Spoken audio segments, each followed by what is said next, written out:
अल्लाह फरमाता है कि ऐ मेरे बंदो, जिस परिवार से तुम इतनी मोहब्बत करते हो, जिस फैमिली से इतना प्यार, क्या तुम ये चाहोगे तुम्हारा बेटा कल जहन्नम की आग में जल जाए, तुम्हारी बेटी कल जहन्नम की आग में चली जाए? क्या तुम ये पसंद करोगे?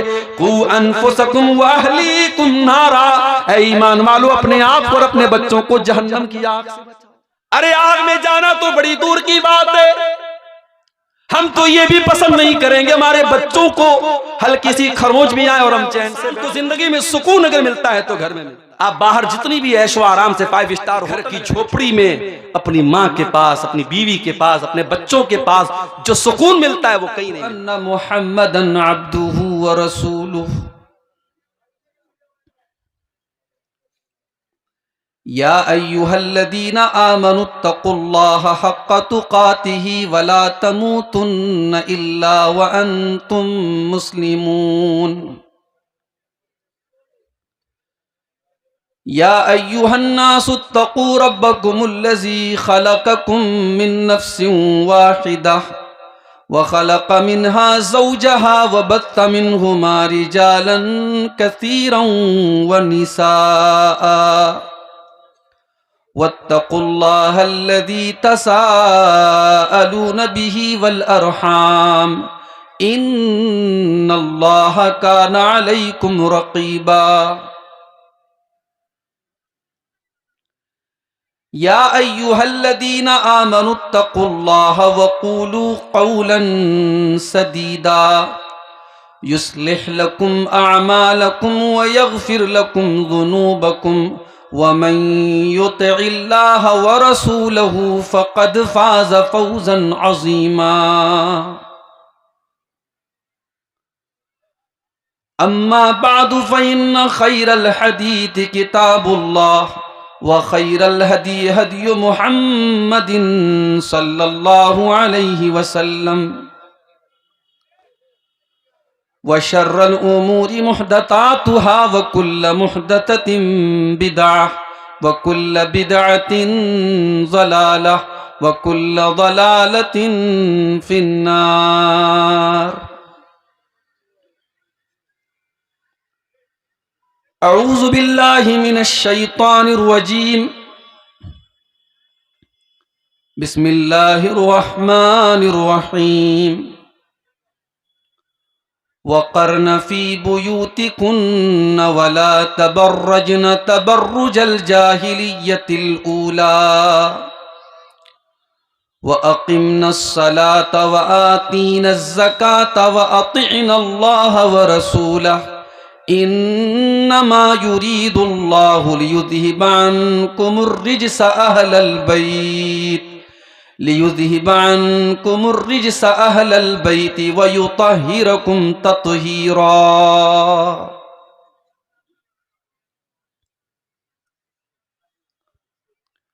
फिक्र उक़बा की कर आज ही बेखबर, कल न कर कल का कोई भरोसा नहीं। कल न आया कभी और न आएगा कल, कल न आया कभी और न आएगा कल, कल तो कल एक पल का भरोसा नहीं, कल तो कल एक पल का भरोसा नहीं। कर इबादत खुदा की जवानी में तू, कल बुढ़ापा तेरे सर पे आ जाएगा। कुव्वते दस्त तो पा खत्म हो जाएगी, कुव्वते दस्त तो पा खत्म हो जाएगी, फिर इबादत का कोई भरोसा नहीं, कल न कर कल का कोई भरोसा नहीं। नाज कितना था दौलत पे कारून को, भूल बैठा था वो दीनो ईमान को। खाक में मिल गई उसकी दौलत सभी खाक में मिल गई, उसकी दौलत सभी, ऐसी दौलत का कोई भरोसा नहीं। शद्दाद नाम का एक इंसान तारीख में गुजरा है, उसने अपनी एक मसनूई जन्नत बनाई थी, दुनिया में उसने जन्नत बनाई। शायर कहता है, रूह शद्दाद की जब निकाली गई, सैर बागे इरम की न उसको मिली। हाथ मलता गया और ये कहता गया, हाथ मलता गया और ये कहता गया, ऐसी जन्नत का कोई भरोसा नहीं, कल न कर कल का कोई भरोसा नहीं। आज 2023 की आखिरी रात है। आज रात पूरी दुनिया में जितनी शराब पी जाएगी, जितना जिना होगा, जितनी हराम कारियां होंगी, शायद साल में कभी नहीं होती। जबकि इंसान को यह मालूम नहीं है कि वो आज की रात पूरी गुजार सकेगा कि नहीं। वो अगले 1 मिनट, अगले 1 घंटे की गारंटी नहीं ले सकता। और इंसान नया साल मना रहा है। ये आखिरी शेर खास तौर से समाप्त फरमाएं, हमने माना अजल आएगी एक दिन, हमने माना अजल आएगी एक दिन, क्या पता कब कहां रूह परवाज हो। हमने माना अजल आएगी एक दिन, क्या पता कब कहां रूह परवाज हो। क्या पता कब कहां रूह परवाज हो। है मुकद्दर तो मिल जाए 2 गज जमी, है मुकद्दर तो मिल जाए 2 गज जमी, वरना तुर्बत का कोई भरोसा नहीं। फिक्र उक़बा की कर आज ही बेखबर, कल न कर कल का कोई भरोसा नहीं। सदर मोहतरम, उलमाए किराम, मोहतरम बुजुर्गों, नौजवान साथियों, माँ और बहनों, प्यारे बच्चों, रात के तकरीबन 1:15 बज रहे हैं और सर्दी उम्मीद से ज्यादा है। जबरदस्त कोहरा पड़ रहा है, लेकिन ये आप हजरात की दीन से मोहब्बत है, उलमा से मोहब्बत है, कुरान और सुन्नत से मोहब्बत है कि आप हजरात इतनी तकलीफ और सर्दी उठा करके भी पिंडाल के नीचे बैठे हैं और हमारी माएँ बहनें भी अच्छी खासी तादाद में बैठी हैं। अल्लाह ताला हम सब की इस हाजिरी को कबूल फरमाए। अब तक उलमा ने जो बयानात किए हैं, अल्लाह ताला उन बातों पर हम सबको अमल की तौफीक अता फरमाए और हम सबको कहने सुनने से ज्यादा अमल की तौफीक। मेरे भाइयों, आज की तकरीर मैं कुरान करीम की एक आयत से शुरू करना चाहता हूं। कुरान करीम के 28वें पारे में सूरह तहरीम की आयत नंबर 6 में अल्लाह ताला ने हमें और आपको एक हुक्म दिया है। उसी हुक्म के ऊपर हम गौर करें और आज की मेरी पूरी तकरीर का खुलासा उसी एक आयत के अंदर मौजूद है। आइए पहले उस आयत को पढ़ता हूं, उसका तर्जमा करता हूं, फिर बात को आगे बढ़ाता हूं। कुरान का 28वां पारा, माफ कीजिए, कुरान का 28वां पारा, सूरह तहरीम, आयत नंबर 6। या अय्युहल्लज़ीना आमनू कू अनफुसकुम व अहलीकुम नारा। जब कुरान में या अय्युहल्लज़ीना आमनू कहा जाए तो थोड़ा कान खड़ा कर लीजिए। भाई, कुरान का हर हुक्म हम सब के लिए, मगर ये अल्लाह ताला का एक अंदाज है। जब अल्लाह या अय्युहल्लज़ीना आमनू कहे तो उसका मतलब ये कि ऐ मेरे ईमान वाले बंदो, मुतवज्जे हो जाओ, बी अटेंशन, ध्यान से सुनो। तुम्हारा रब तुम्हें पुकार रहा है, तुम्हारा रब तुमसे कुछ कहना चाहता है। भाई, एक बाप है, वो जब अपने बच्चे से कहता है कि ऐ मेरे बच्चे तू इधर आ, उसके प्यार भरे लहजे को सुन करके बच्चा दौड़ा दौड़ा जाता है कि मेरा बाप मुझे पुकार रहा है, किसी और को नहीं पुकार रहा है। एक मां है, जब वो अपने बेटे को बुलाती है कि ऐ मेरे बेटे, तो बेटा दौड़ा दौड़ा जाता है।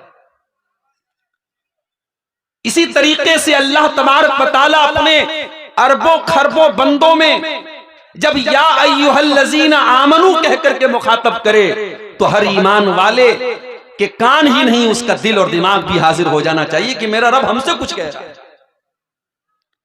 या अय्युहल्लज़ीना आमनू, ऐ वो लोगो जो ईमान लाए हो, कू अनफुसकुम, अपने आप को बचाओ, व अहलीकुम, और अपनी फैमिली को, अपने परिवार को, अपने घर वालों को बचाओ, अपने बीवी बच्चों को बचाओ, अपने अहले खाना को बचाओ, अपने परिवार को बचाओ। किस चीज से? नारा, आग से।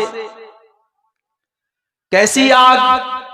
फरमाया वक़ूदुहन्नास वल हिजारा, ऐसी आग से बचाओ जिस आग का ईंधन इंसान और पत्थर होंगे। वो पेट्रोल से नहीं जलेगी, वो डीजल से नहीं जलेगी, वो कोयले से नहीं जलेगी, वो लकड़ियों से नहीं जलेगी। वक़ूदुहन्नास वल हिजारा, उस आग का ईंधन इंसान और पत्थर होंगे। आए अल्लाह, दुनिया में हम बहुत दौलत वाले थे, अगर किसी गैर कानूनी काम में पुलिस वाले पकड़ के लेके चले जाते थे, हम रिश्वत दे करके छूट जाया करते थे। अदालत तक मामला पहुंचता था, अदालतों में जाकर के वकीलों से बात करके सेटिंग कर लिया करते थे। अगर और ऊपर के लेवल का मामला आता था, हम जज से सौदेबाजी कर लेते थे। आए अल्लाह, ये तेरी जेल है, ये तेरी सजा है, जहन्नम। अय अल्लाह, जहन्नम की आग में अगर बंदा चला गया तो क्या वहां पर भी रिश्वत चलेगी? क्या वहां पर भी सेटिंग हो जाया करेगी? क्या वहां पर जहन्नम के जो चौकीदार होंगे, जो जहन्नम के जेलर होंगे, तो वो किसी की दौलत देख करके मरूब हो जाएंगे, किसी का रुतबा देख करके मरूब हो जाएंगे? फरमाया नहीं नहीं, अलैहा मलाइकतुन गिलाजुन शिदादुन ला यासूनल्लाह,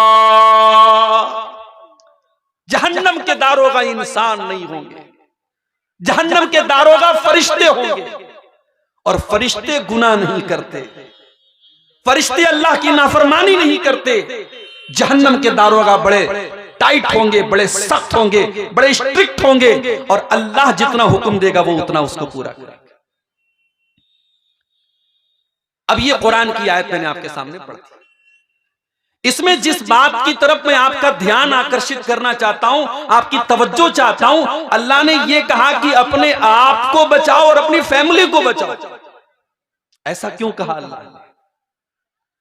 अल्लाह डायरेक्ट ये बोल देता अपने आप को जहन्नम की आग से बचाओ, फैमिली का जिक्र क्यों किया? क्योंकि हर इंसान की जिंदगी में उसके परिवार की बड़ी अहमियत होती है। इंसान किसी अच्छी जगह जाता है, सोचता है बीवी बच्चों को लेके जाऊं। इंसान कोई अच्छी चीज खाता है, सोचता है अपनी मोहतरमा के लिए भी लेते चलूं, अपने बच्चों के लिए भी लेते चलूं। हज करने जाता है, बीवी को लेके जाता है, उम्रा करने जाता है, बीवी को लेके जाता है। परिवार को हम बहुत चाहते हैं, बहुत मोहब्बत करते हैं। मेरे जिस परिवार से हम इतनी मोहब्बत करते हैं, जिस फैमिली से हम इतना प्यार करते हैं कि उसी फैमिली को सुख पहुंचाने के लिए दिन रात एक किए रहते हैं। सुबह जब से नींद खुलती है, रात को बिस्तर पे जाने तक अपने बदन का एक एक कतरा, अपने पसीने का एक एक कतरा अपने परिवार के लिए हम बहाते हैं। मजदूरी करने वाला, नौकरी करने वाला, बिजनेस करने वाला अपना दिमाग खपा रहा है, अपने जिस्म को थका रहा है, किसके लिए? अपने परिवार के लिए, अपने बच्चों के लिए। अल्लाह फरमाता है कि ऐ मेरे बंदो, जिस परिवार से तुम इतनी मोहब्बत करते हो, जिस फैमिली से इतना प्यार करते हो, क्या तुम ये चाहोगे तुम्हारा बेटा कल जहन्नम की आग में जल जाए, तुम्हारी बेटी कल जहन्नम की आग में चली जाए, तुम्हारी बीवी जहन्नम की आग में चली जाए? क्या तुम ये पसंद करोगे? कू अनफुसकुम व अहलीकुम नारा, ऐ ईमान वालों, अपने आप और अपने बच्चों को जहन्नम की आग से बचाओ। अरे आग में जाना तो बड़ी दूर की बात है, हम तो ये भी पसंद नहीं करेंगे हमारे बच्चों को हल्की सी खरोंच भी आए और हम चैन से बैठे रहें। इसी बिहार में मेरा प्रोग्राम था, कई साल पहले की बात है। मेरी बड़ी बेटी उस वक्त 6-7 साल की थी। मेरी अहलिया का फोन आया। वो जो पतंग उड़ाते हैं बच्चे, पतंग का जो मांझा होता है, उस मांझे से किसी तरीके से मेरी बच्ची की उंगली कट गई। मैं बिहार में बैठा हूं प्रोग्राम में। मैं औरतें कमजोर दिल की होती हैं, उसकी उंगली में कट लग गया, खून बहने लगा। मेरी अहलिया रोने लगी, आंसू बहने लगे। उसके फोन किया उसने मुझे। बाप का दिल बच्चों की जरा सी तकलीफ देख करके पिघल जाता है मेरे भाई। वीडियो कॉल पर बच्चे की उंगली को देखा, मेरी आंखों से भी चंद आंसू छलक गए। मैंने फौरन डॉक्टर को बुलवाया फोन करके, उसका इलाज हुआ। इतनी मोहब्बत करते हैं अपने परिवार से, हल्की सी खरोंच आ जाए हम नहीं पसंद करते अपने बच्चों।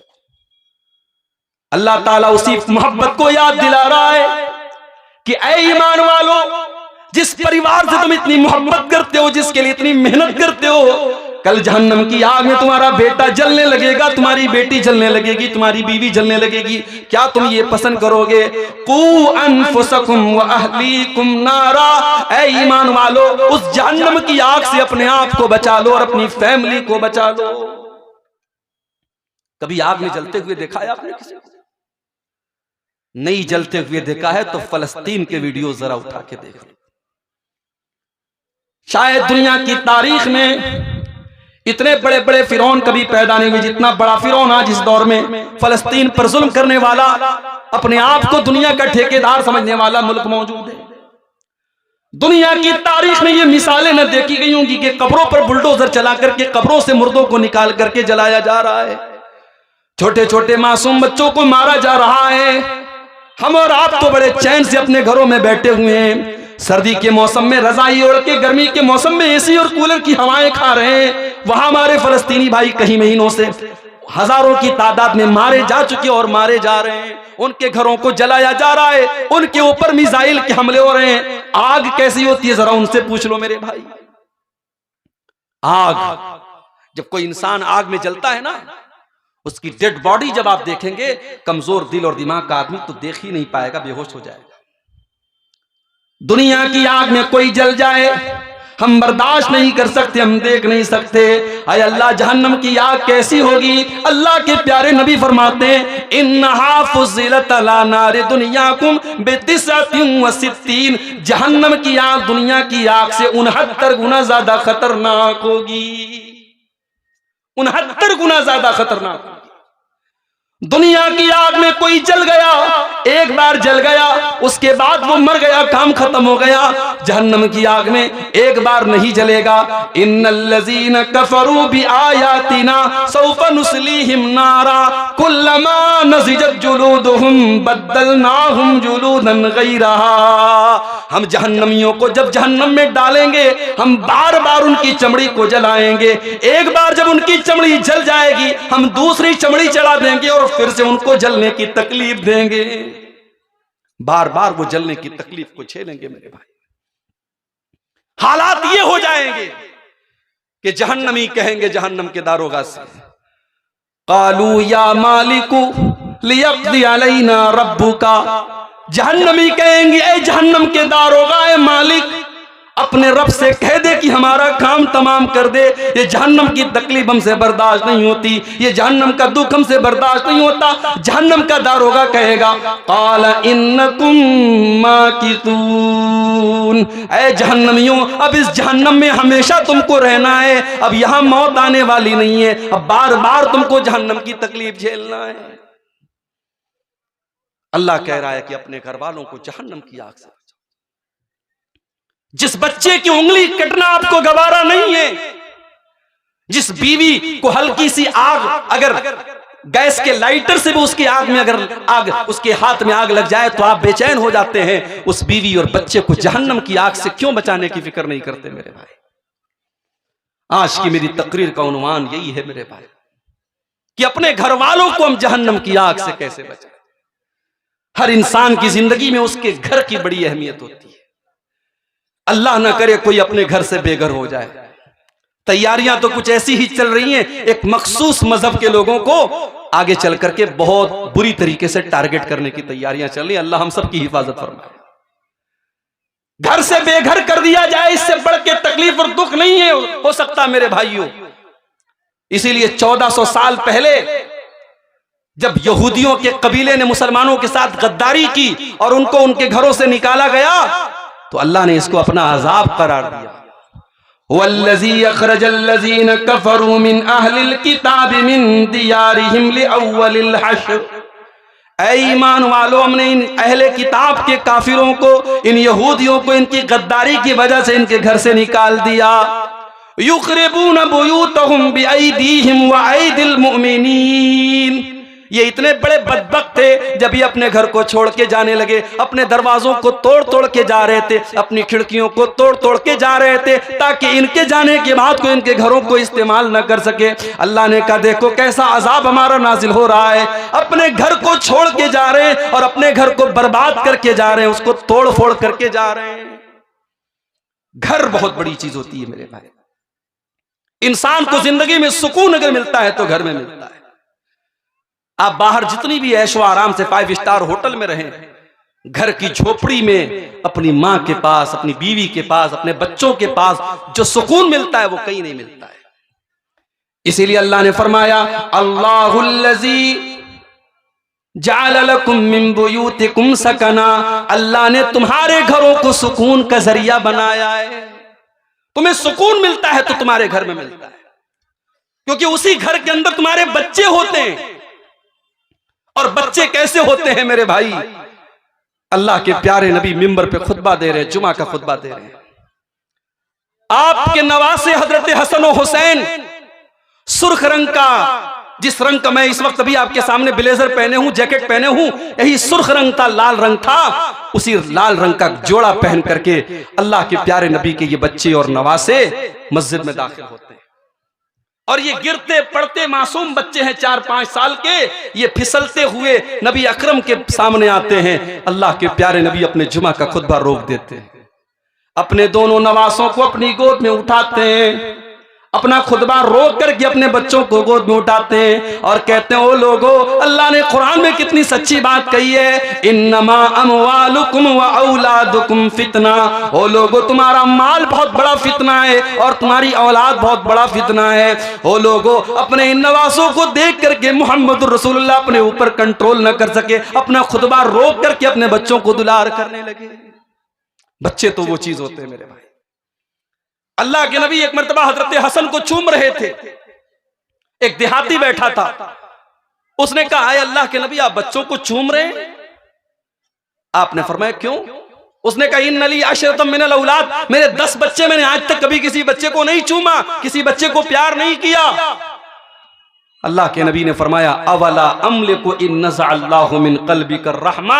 अगर अल्लाह ने तेरे दिल से रहम निकाल दिया है तो मैं क्या कर सकता। बच्चों से प्यार करना, बच्चों को चूमना, बच्चों को गोद लेना, बच्चों को खिलाना, ये मेरे नबी की सीरत है मेरे भाई।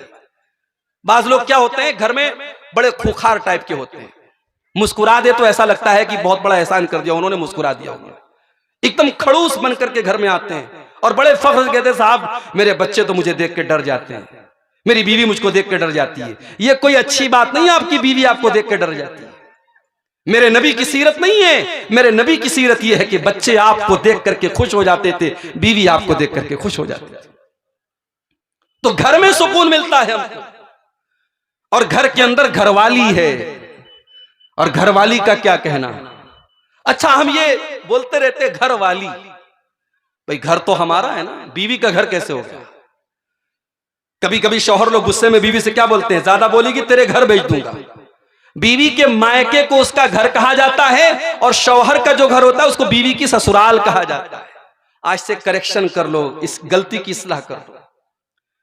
शादी के बाद औरत जिस घर में आई है वो उसका घर है, और ये कुरान कहता है कि वो उसका घर है। और हम लोग तो बगैर दलील के बात नहीं बोलते। दलील मैं दे देता हूं कुरान से। कुरान का 22वां पारा खोलो, बिल्कुल स्टार्टिंग में आपको यह आयत मिल जाएगी, वक़र्न फ़ी बुयूतिकुन्ना, ऐ नबी की बीवियों अपने घरों के अंदर रहा करो। घर तो नबी का था, कमरा तो नबी का बनाया हुआ था, मगर कुरान में अल्लाह ने अपने नबी की बीवियों से कहा अपने घरों में रहा करो, ये नहीं कहा अपने शौहर के घर में रहा करो। पता ये चला कि घर तो बीवी का होता है। औरतें खुश हो जाएं, घर तो तुम्हारा है, ये शौहर बेचारा किराएदार है।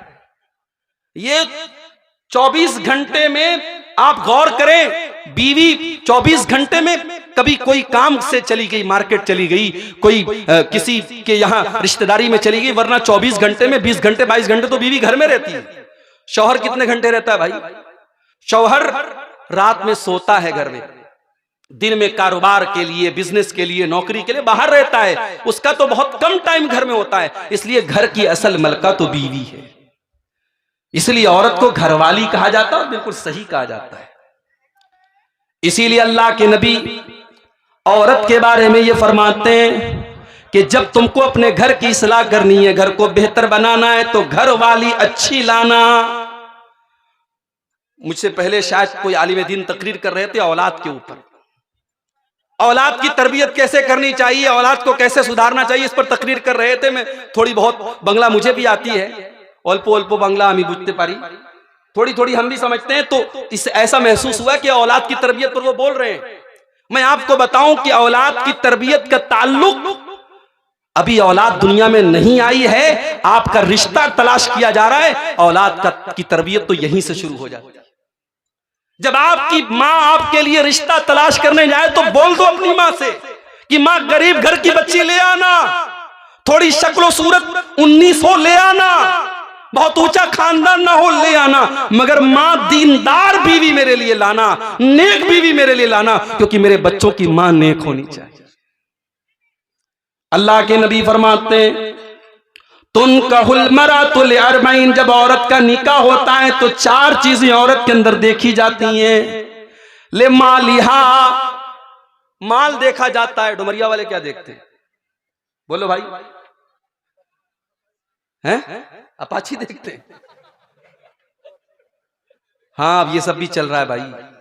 अब तो शादी होती है, लड़कों से पूछा जाता है क्या मिला तुमको, 4 व्हीलर मिला कि 2 व्हीलर, जितना यानी लड़का जितना अच्छे पोस्ट पर है, अगर सरकारी नौकरी है तब तो क्या पूछना है, माशाल्लाह। तो रिश्ते तो चल के उसके घर आते हैं। और बेचारा अगर थोड़ा कम कमा रहा है तो कम उसको मिलेगा, लेकिन मिलेगा। बेटा पैदा होता है ना, माँ बाप खुश हो जाते, डॉलर आया है, डॉलर, इसको जब चाहे तब कैश कर सकते। माल आज लड़कियों और लड़कों की शादी को हमने तिजारत बना दिया, सौदा हो रहा है लड़कों का।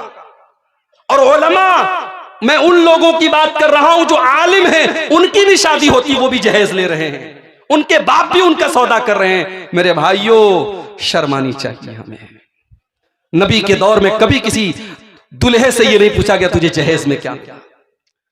अल्लाह के नबी के दौर में एक साहबी हैं, उनका नाम अब्दुर्रहमान बिन औफ है। मक्का से मदीना आते हैं, खाली हाथ आते हैं, बिल्कुल खाली हाथ आते हैं, उनके पास कोई दौलत नहीं है। अल्लाह के प्यारे नबी ने उनको भाई बनाया, हजरत साद बिन रबी का। साद बिन रबी अंसारी साहबी, हजरत अब्दुर्रहमान मुहाजिर साहबी, अल्लाह के रसूल सल्लल्लाहु अलैहि वसल्लम ने दोनों का हाथ पकड़ करके भाई भाई बना दिया। अब जरा गौर से सुनना मेरे भाइयों, कितने खुददार थे साहबा। हमें तो अगर फ्री में कोई माल मिले हम तो लूटने के लिए तैयार हो जाते हैं। साहबा कितने खुददार थे, जरा अंदाजा लगाओ मेरे भाइयों। हजरत साद बिन रबी अंसारी कहते हैं अब्दुर्रहमान, मेरे नबी ने तुझको मेरा भाई बना दिया है। अरे अब्दुर्रहमान, ये मेरा घर है, ये मेरी प्रॉपर्टी है, ये मेरे खजूरों के बागात हैं। अरे अब्दुर्रहमान, आ जाओ, मैं बंटवारा कर लेता हूँ, आधा घर तेरा, आधा घर मेरा, आधा खेत तेरा, आधा खेत मेरा, आधा बाग तेरा, आधा बाग मेरा। अरे अब्दुर्रहमान, अभी तू नया नया मदीने में आया है, अभी तेरी शादी होना मुश्किल है, अभी तुझे रिश्ता मिलना मुश्किल है। अरे अब्दुर्रहमान, मेरी 4 बीवियां हैं। अब ये शौहरों के कान खड़े हो गए, मौली साहब 4 बीवियां हैं, हमारे पास तो एक है, बड़ी मुश्किल से एक है। कई नौजवान तो अपने दिल का दुखड़ा बयान कर रहे थे, मौली साहब हम दूसरी करना चाहते हैं मगर बड़ा डरते हैं, बीवी पता नहीं क्या करेगी, ससुराल वाले क्या करेंगे। दूसरी शादी को गुनाह बना दिया गया। शादीशुदा मर्दों के कितने नाजायज ताल्लुकात है, जरा समाज पर नजर उठा के देखो। कितनी औरतों के नाजायज ताल्लुकात है, जरा नजर उठा के देखो। ये समाज हमने कहां पहुंचा दिया मेरे भाई। जो चीज जायज है उसको हमने गुनाह बना दिया और जो नाजायज उसको फैशन बना दिया। अगर कोई मर्द इस लायक है कि उसके पास ताकत है, उसके पास दौलत है, वो 2 बीवियों को रख सकता है, उनके दरमियान इंसाफ कर सकता है, तुम कौन होते हो रोकने वाले? आपने उसको जुर्म बना दिया, गुनाह बना दिया। मुझे तो सहाबे किराम की फहरिस्त में कोई सहाबी ऐसे नजर नहीं आते जिनकी सिर्फ एक बीवी हो। सहाबा के यहाँ आम था 2, 3, 4 निकाह वो किया करते थे। हमारे यहाँ गुनाह बना दिया गया मेरे भाई। और बीवियां, औरतें माशाअल्लाह, उनको तो इतना निगेटिव उनके दिमाग में डाल दिया गया, अरे तेरी सौतन आ जाएगी तो तेरा सब कुछ बढ़ जाएगा, तेरा घर बढ़ जाएगा, फिर शौहर तुझसे मोहब्बत नहीं करेगा। यहां तक बीवियां कह देती हैं कि अगर आप मुझसे सच्ची मोहब्बत करते हैं आप कभी दूसरी शादी का नाम मत लीजिएगा। और जब उनसे यह कहा जाता है कि अल्लाह के रसूल सल्लल्लाहु अलैहि वसल्लम ने 1 से ज्यादा निकाह किया है, क्या अल्लाह के नबी हजरत आयशा से मोहब्बत नहीं करते थे? क्या अल्लाह के नबी अपनी बीवियों से मोहब्बत नहीं करते थे? तो कहती है वो नबी की बात थी, उनकी बात मत कीजिए। हजरत अब्दुर्रहमान बिन औफ को ऑफर करते हैं हजरत साद बिन रबी, आए अब्दुर्रहमान मेरी 4 बीवियां हैं, तुम किसी एक को पसंद कर लो, मैं तलाक दे देता हूं, इद्दत गुजर जाने के बाद आप उससे निकाह कर लेना, आपका घर भी बस जाएगा, आपको प्रॉपर्टी भी दे रहा हूं, आपको खजूरों का बाग भी दे रहा हूं, नौकरी भी मिल रही है, छोकरी भी मिल रही है, सारा घर सेट हो रहा है। मगर अब्दुर्रहमान कितने खुददार थे मेरे भाइयों, कहने लगे बारकल्लाहु लका फी अहलिका व मालिक, ऐ साद बिन रबी अल्लाह तेरे माल में बरकत दे, अल्लाह तेरे परिवार में बरकत दे। ऐ साद इब्न रबी मुझे तेरी बीवी से मैं नहीं चाहता तेरा घर टूट जाए और मेरा घर बन जाए, मैं नहीं चाहता तेरे घर का आधा हिस्सा मैं ले लूं। ऐ साद बिन रबी मैं तो बिजनेसमैन आदमी हूं, मैं तो ताजिर आदमी हूं, मुझे तो कारोबार करना आता है, मुझे मार्केट का पता बता दो, मुझे बाजार का पता बता दो, मैं अपने पैर पे खड़ा हो जाऊंगा।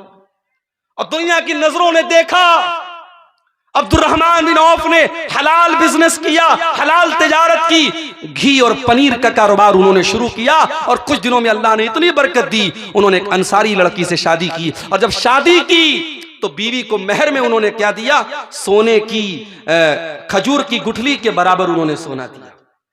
और उस जमाने में शादी होती थी तो औरतें खुशबू लगाती थी, वो जर्द रंग की खुशबू होती थी, और अगर दुल्हा के कपड़े पर वो खुशबू मिल जाए तो समझ जाओ उसकी शादी हुई है। जैसे हमारे आजकल हल्दी लगाई जाती है, शादी के पहले हल्दी की बाकायदा अब तो रस्म होने लगी है। पता नहीं आपके इलाके में क्या हाल है, अब कहीं कहीं बाकायदा हल्दी के नाम से फंक्शन होता है, लड़के लड़कियां हल्दी रंग का कपड़ा पहनते, हराम है ये गैरों की मुशाबहत है। जाके इंटरनेट पर सर्च कर लो, ये हल्दी का ताल्लुक ये बाकायदा एक मजहब से है, एक मजहब के अंदर उसको पवित्र बताया गया, उसको मुबारक बताया गया है। अगर ये समझ करके आप हल्दी लगा रहे हैं तो फिर ये हराम हो जाएगा मेरे भाई। और आप बाकायदा उससे एक फंक्शन बना के कर रहे हैं, उसमें नाच गाना तक भी हो रहा है। तो हजरत अब्दुर्रहमान ने निकाह किया, उनके कपड़े पर जर्दी लगी थी, अल्लाह के प्यारे नबी सल्लल्लाहु अलैहि वसल्लम की नजर पड़ गई। आप समझ गए कि अब्दुर्रहमान ने शादी की है। कहा अब्दुर्रहमान क्या तुमने शादी की है? हाँ अल्लाह के नबी मैंने शादी की है। आपने फरमाया तुमने बीवी को मेहर में क्या दिया? देखो नबी का सवाल देखो, नबी ने ये नहीं पूछा तुमको जहेज में क्या मिला, क्योंकि साहबा के दौर में जहेज का कोई तसव्वुर ही नहीं था, वो खुददार लोग थे, वो आज हमारी तरह भिखारी नहीं थे मेरे भाइयों। वो नौजवान कितना बड़ा भिखारी है, वो अच्छी नौकरी कर रहा है, अच्छा पैसा कमा रहा है, मगर वो इतना बड़ा भिखारी है, जब तक ससुराल से बेड न मिले वो रात में सोएगा नहीं, जब तक ससुराल से फ्रिज न मिले वो ठंडा पानी न पिएगा, जब तक ससुराल से उसको गाड़ी न मिले वो रोड पर गाड़ी न चलाएगा। अरे तू इतने पैसे कमाने के बावजूद एक नंबर का तू भिखारी बना हुआ है। अल्लाह के नबी अपने साहबी से सवाल करते हैं तूने अपनी बीवी को मेहर में क्या दिया? फरमाया नवातम मिन ज़हब, ऐ अल्लाह के रसूल मैंने अपनी बीवी को खजूर की गुठली के बराबर सोना दिया है।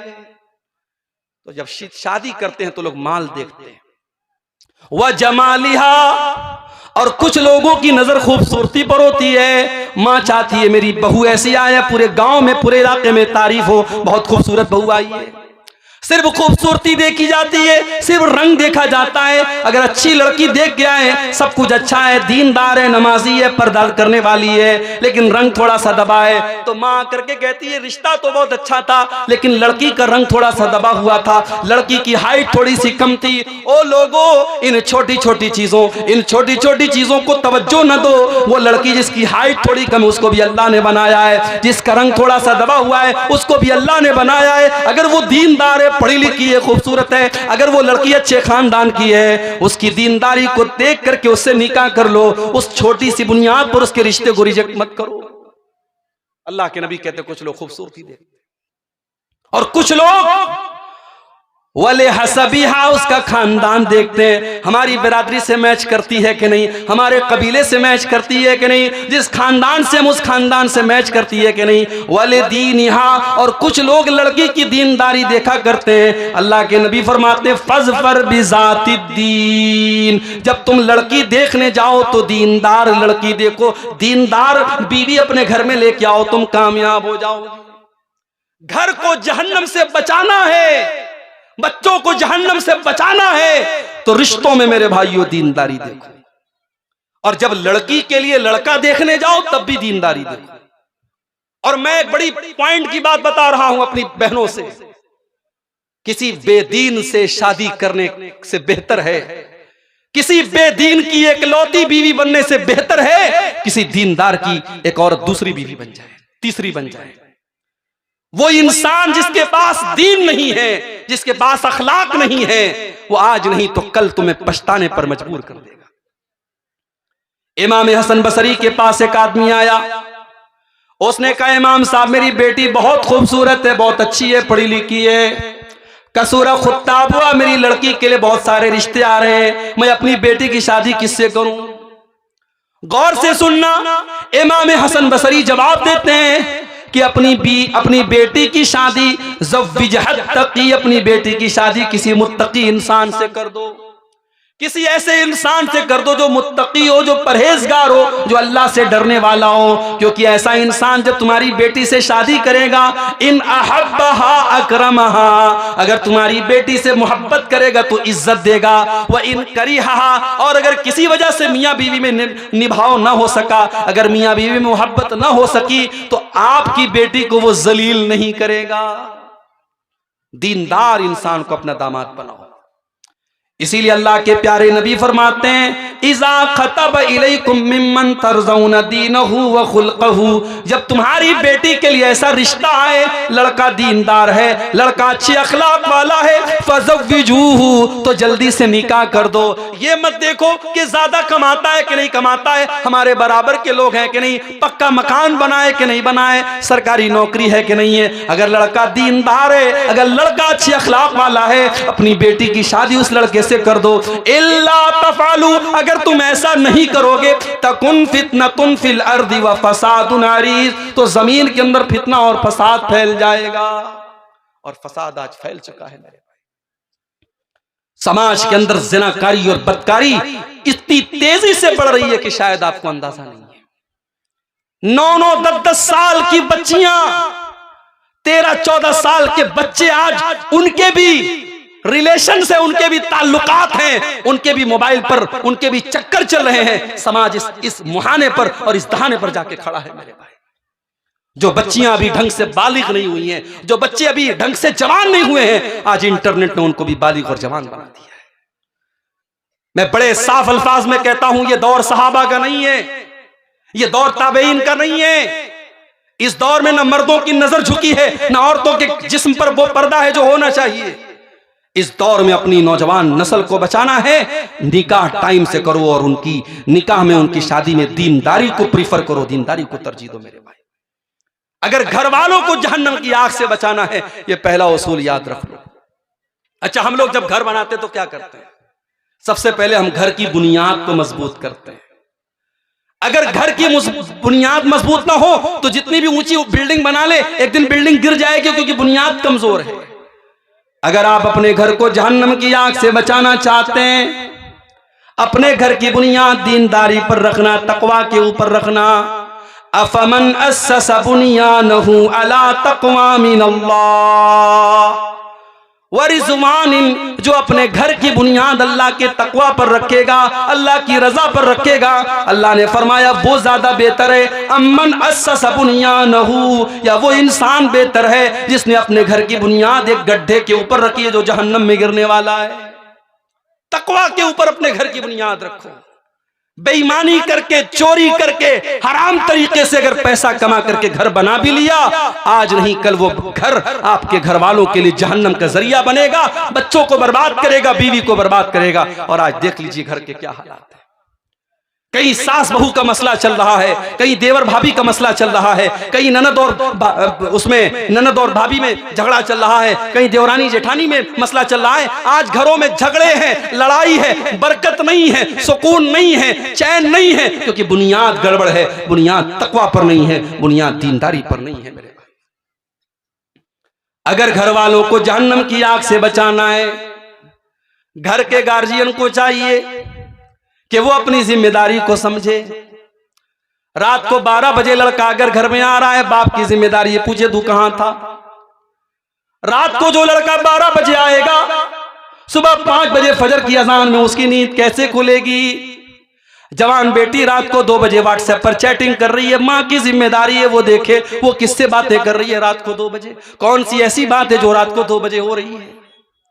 बाप ने 10,000 का मोबाइल दिलाया, लड़की कॉलेज में पढ़ने जाती है, उसके पास 60,000 का 70,000 का आईफोन आ जाता है। क्या माँ बाप का ये फर्ज नहीं बनता वो पूछे मैंने तो 10,000 का तुझे मोबाइल दिलाया था, ये 50,000 का आईफोन तेरे पास कहां से आया।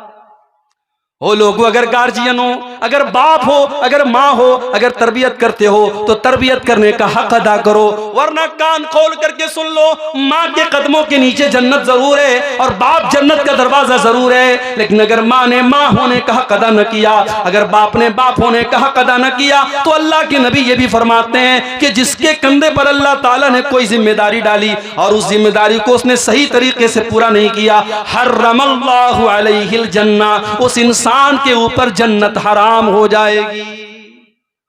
उस बाप के लिए जन्नत हराम है, उस मां के लिए जन्नत हराम हो जाएगी जिसने अपने मां होने का और अपने बाप होने का हक और फर्ज नहीं अदा किया।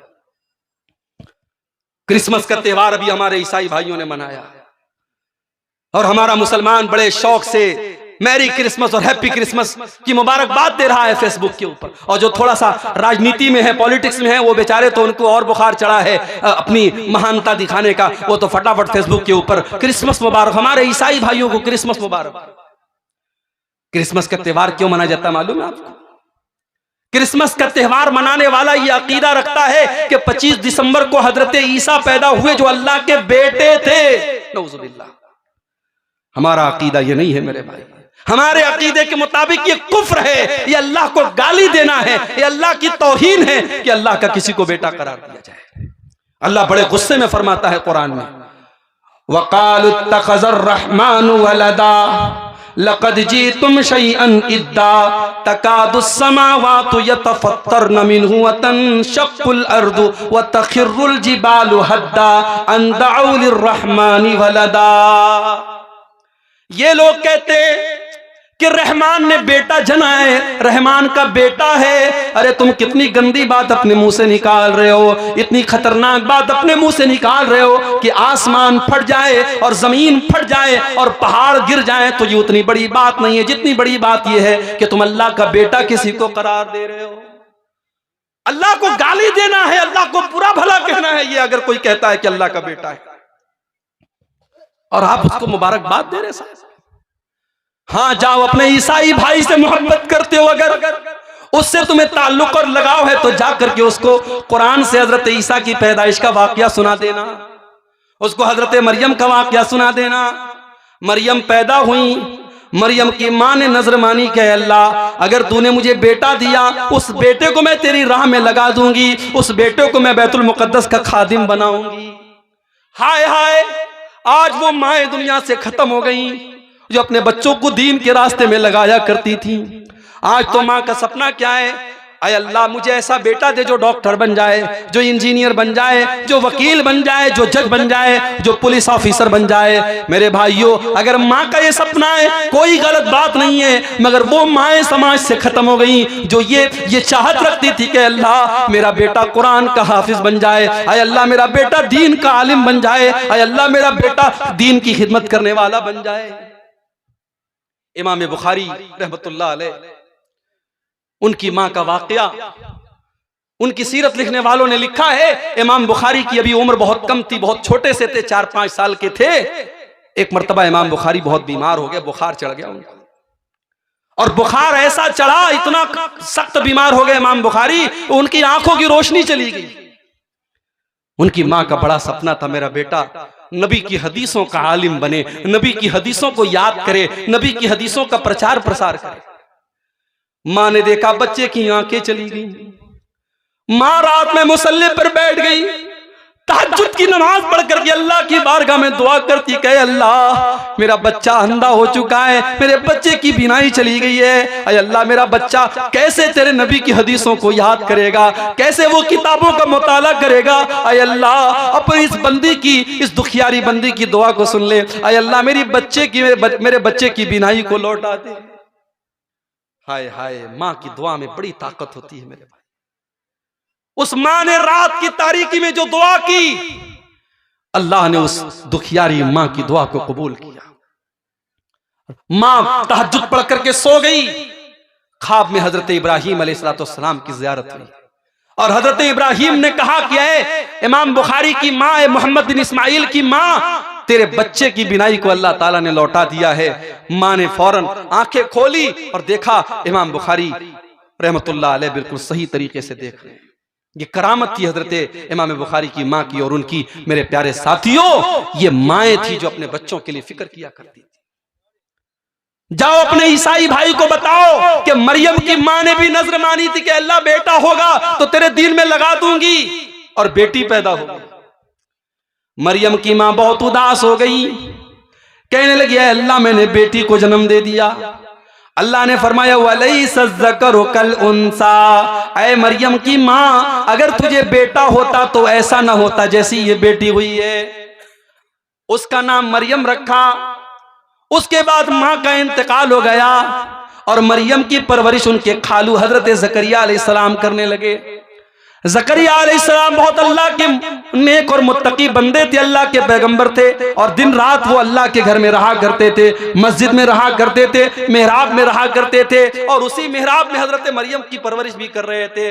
कुरान कहता है कुल्लमा दखल अलैहा ज़करियल मिहराब वजद इंदहा रिज़्क़ा।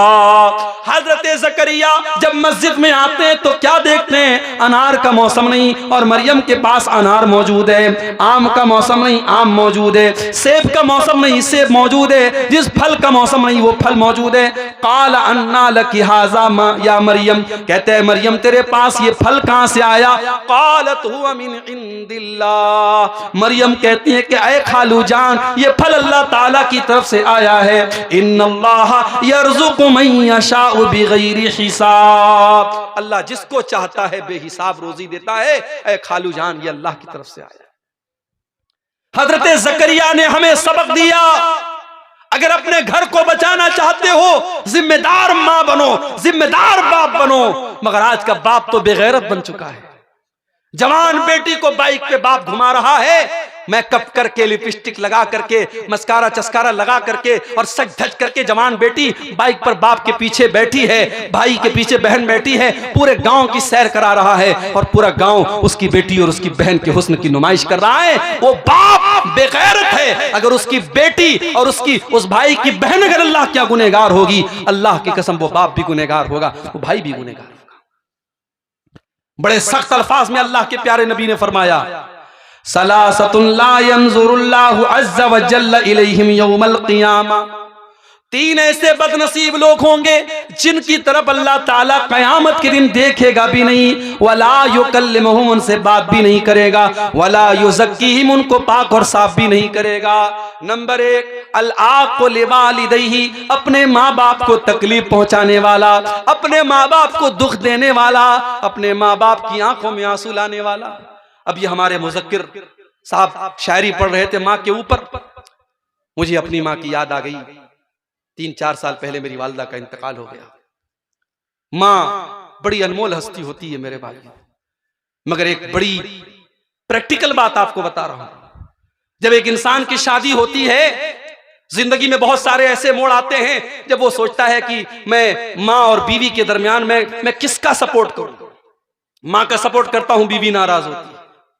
बीवी का सपोर्ट करता हूं, माँ नाराज होती है। माँ के कदमों के नीचे जन्नत है और बीवी मेरी दुनिया को जन्नत बना रही है। मैं किसको छोड़ूं, किसको पकड़ूं?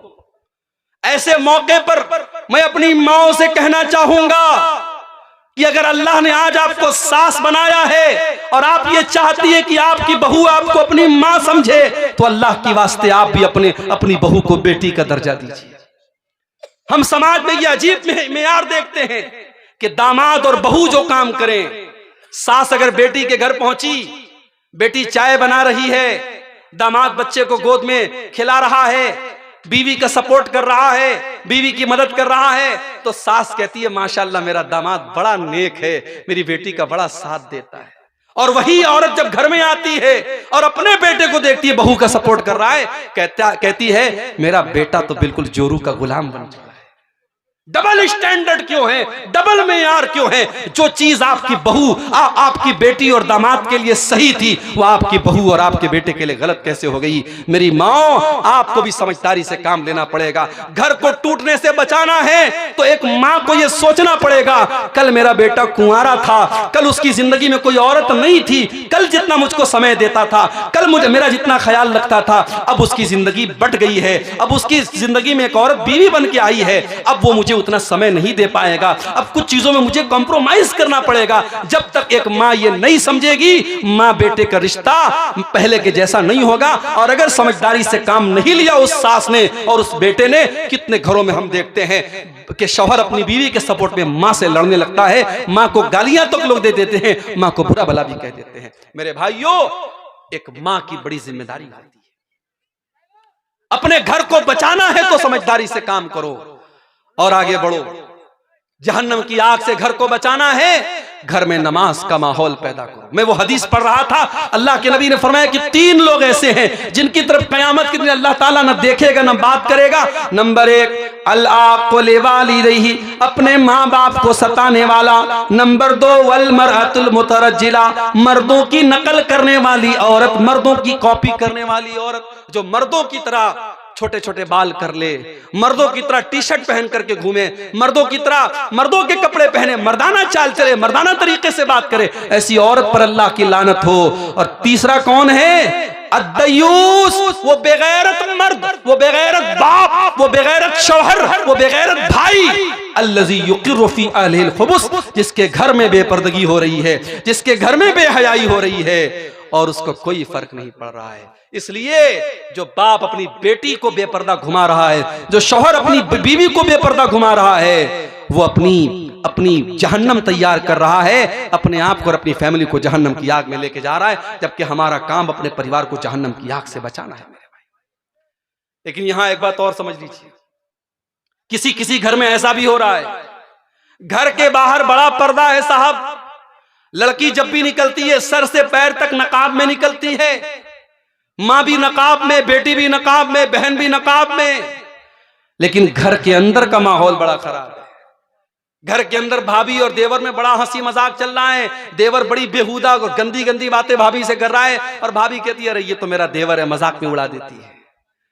ये याद रखना चाहिए मेरे भाइयों, देवर और भाभी का रिश्ता गैर महरम का रिश्ता है। हमारे इस्लाम में भाभी माँ के बराबर नहीं है और देवर बेटे की बराबर नहीं है। देवर और भाभी में अगर भाई का इंतकाल हो जाए तो वो देवर अपनी भाभी से शादी कर सकता है, या भाई अगर अपनी बीवी को तलाक दे दे तो देवर भाभी की शादी हो सकती है। वो गैर महरम का रिश्ता है। इसलिए अल्लाह के नबी ने फरमाया कि गैर औरतों के पास तन्हाई में मत जाओ। तो सवाल किया गया है अल्लाह के नबी, अफराइतल हमवा, ऐ अल्लाह के रसूल, शौहर के जो करीबी रिश्तेदार हैं, जैसे देवर है अपनी भाभी के लिए या जीजा है अपनी साली के लिए, तो ऐ अल्लाह के नबी क्या देवर अपनी भाभी के पास अकेले में जा सकता है? क्या जीजा अपनी साली के पास अकेले में जा सकता है? अल्लाह के प्यारे नबी ने फरमाया अल हम व अल मौत मौत, देवर अपनी भाभी के लिए मौत है, जीजा अपनी साली के लिए मौत है। मौत क्यों कहा? उलमा ने इसकी शरह में लिखा क्योंकि अगर देवर भाभी में नाजायज रिश्ते ने अगर जन्म ले लिया तो चूंकि भाभी शादीशुदा है और शादीशुदा औरत अगर जिना करे, इस्लाम में सजा क्या है? सजाए मौत है। तो अगर देवर भाभी के बीच में पर्दा नहीं रखा गया तो यह सजाए मौत पे जाके खत्म होगा। इसलिए अल्लाह के नबी ने देवर भाभी के रिश्ते को मौत करार दिया है। बड़ी खतरनाक बात है मेरे भाई, हमें अपने घरों का जायजा लेना चाहिए। आज बहुत सारे घरों में महरम गैर महरम का कोई फर्क नहीं है। लड़का अपने दोस्तों को घर में लेके आता है, कमरे में बिठाता है, बहन से आके कहता है मेरे दोस्त लोग आए, चाय बना दो। बहन चाय बनाती है और चाय की कप ला करके अपने भाई के दोस्तों के सामने रख रही है। भाई बहुत खुश बना हुआ है, ये मेरी बहन है तो मेरे दोस्तों की भी बहन है। माफ करना मेरे भाई, आपकी बहन आपके दोस्तों की बहन नहीं है, और ना आपके समझने से वो बहन होगी, ना दोस्तों के समझने से बहन होगी। बहन को चाहिए कि वो भाई के दोस्तों से पर्दा करे। आपको चाहिए कि अपनी बहन को अपने दोस्तों के सामने न लाएं, अपनी बीवी को अपने दोस्तों के सामने न लाएं, अपनी जवान बेटी को अपने मोहल्ले के गैर मर्दों से जिस तरीके से बचाते हो उन रिश्तेदारों से भी बचाओ जो आपकी बेटी के लिए गैर महरम है। इस्लाम ने अगर हमको हुक्म दिया है कि जिना के करीब मत जाओ, तो इस्लाम ने उन रास्तों को भी बंद किया है जहां से जिनाकारी घर में आ सकती है। कुरान कहता है वला तक़रबुज़्ज़िना इन्नहु काना फ़ाहिशतन व साअ सबीला। जिना के करीब भी न जाना ये बहुत गंदा रास्ता है, बहुत बुरा रास्ता है। अब जिना के करीब ले जाने वाला रास्ता कौन कौन सा है?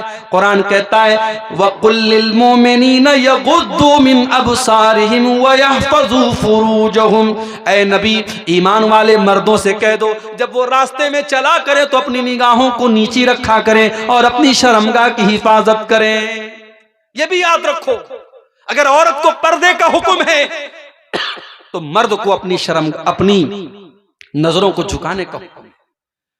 वो एक शायर कहता है सभी हम ही से कहते हैं निगाहें अपनी नीची रख, सभी हम ही से कहते हैं निगाहें अपनी नीची रख, कोई उनसे नहीं कहता न निकले यूं अया होकर। शायर कहता है कोई औरतों से नहीं कहता कि वो बेपर्दा होकर के ना निकले, सब हमसे कहते हैं निगाहें अपनी नीचे रख। और अकबर इलाहाबादी का बड़ा मशहूर शेर है बेपर्दा नजर आई कल जो चंद बीबियां, अकबर ज़मीं में गैरत कौमी से गड़ गया, पूछा जो उनसे आपका पर्दा वो क्या हुआ, कहने लगी कि अक्ल पे मर्दों के पड़ गया। तो अगर औरतों को पर्दे का हुक्म है तो मर्दों को अपनी नजरों को झुकाने का भी हुक्म है। इन दोनों पर अमल होना जरूरी है। अगर समाज में औरत पर्दे में निकलेगी और मर्द की नजर नहीं झुकेगी तब भी समाज में इस्लाह नहीं हो सकती। औरत को पर्दे में निकलना है और मर्द को अपनी नजर झुका के चलना है। कुरान ने तो यहां तक बयान किया वलियज़रिबन बिखुमुरिहिन्ना अला जुयूबिहिन्ना। ऐ ईमान वाली औरतों, जब तुम अपने घर के अंदर रहा करो तो अपने सीने पर, अपने गरेबान पर दुपट्टा डाल के रहा करो। भाई के सामने, बाप के सामने, अपने ससुर के सामने भी तुम्हारा दुपट्टा तुम्हारे सीने पर होना चाहिए। कहीं ऐसा ना हो कि इन महरम रिश्तेदारों के सामने तुम दुपट्टे के बगैर चली जाओ। ओ मेरी प्यारी माओ बहनों, जो इस्लाम इतना सख्ती के साथ आपको हुक्म दे रहा है कि भाई और बेटे के सामने भी आपको अपना दुपट्टा अपने गरेबान पे रखना है, वो इस्लाम इस बात की इजाजत कैसे दे देगा कि आप फेसबुक के ऊपर अपने फोटो डालें, आप व्हाट्सएप के स्टेटस पर अपने फोटो डालें, आप शादी की तैयारी कर रही हैं और अपने हाथों में मेहंदी की डिजाइन लगा के मेहंदी का फोटो आप इंटरनेट पे डालें। नहीं नहीं मेरी प्यारी माओ बहनों, कुरान कहता है वला युबदीना ज़ीनतहुन्ना। ऐ ईमान वाली औरतों, अपनी खूबसूरती को अपने गैर मर्दों के सामने कभी जाहिर न करना। कुरान ने एक लफ्ज इस्तेमाल किया, खूबसूरती को जाहिर मत करो। अब मुझे बता दो, औरत का सर से पैर तक कौन सा ऐसा हिस्सा है जो खूबसूरती में दाखिल नहीं है? इसका मतलब यह हुआ कि उसे सर से पैर तक मुकम्मल नकाब और पर्दे में रहना है, उसे अपने हुस्न की नुमाइश नहीं करनी है। और कुरान यहां तक कहता है, वला यज़रिबना बिअरजुलिहिन्ना लियुअलम मा युख्फीना मिन ज़ीनतिहिन्ना।